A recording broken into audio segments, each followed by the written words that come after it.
ইমাম গাজ্জালীর শিক্ষণীয় গল্প। এক ব্যক্তি জঙ্গলে হাঁটছিলেন। হঠাৎ দেখলেন এক সিংহ তার পিছু নিয়েছে। তিনি প্রাণভয়ে দৌড়াতে লাগলেন। কিছু দূর গিয়ে একটি পানিহীন কুয়া দেখতে পেলেন।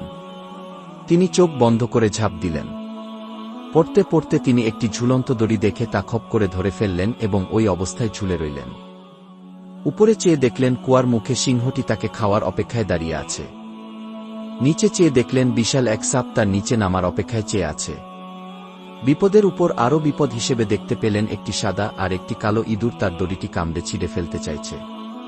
এমন হিমশিম অবস্থায় কি করবেন যখন তিনি বুঝতে পারছিলেন না, তখন হঠাৎ তার সামনে কুয়ার সাথে লাগোয়া গাছে একটা মৌচাক দেখতে পেলেন।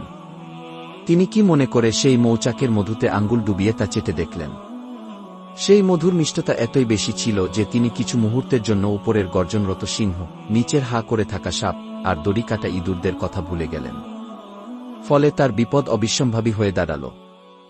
ইমাম গাজ্জালী এই গল্পের ব্যাখ্যা দিতে গিয়ে বলেন, এই সিংহটি হচ্ছে আমাদের মৃত্যু, যে সর্বক্ষণ আমাদের তাড়িয়ে বেড়াচ্ছে। সেই সাপটি হচ্ছে কবর, যা আমাদের অপেক্ষায় আছে। দড়িটি হচ্ছে আমাদের জীবন, যাকে আশ্রয় করেই বেঁচে থাকা। সাদা ইঁদুর হল দিন, আর কালো ইঁদুর হল রাত, যারা প্রতিনিয়ত ধীরে ধীরে আমাদের জীবনের আজু কমিয়ে দিয়ে আমাদের মৃত্যুর দিকে নিয়ে যাচ্ছে। আর সেই মৌচাক হল দুনিয়া, যার সামান্য মিষ্টতা পরখ করে দেখতে গেলেও আমাদের এই চতুর্মুখী ভয়ানক বিপদের মধ্যে পড়াটা অবশ্যম্ভাবী হয়ে পড়বে। হে আল্লাহ, আপনি আমাদের দুনিয়াবি গজব থেকে হেফাজত করেন।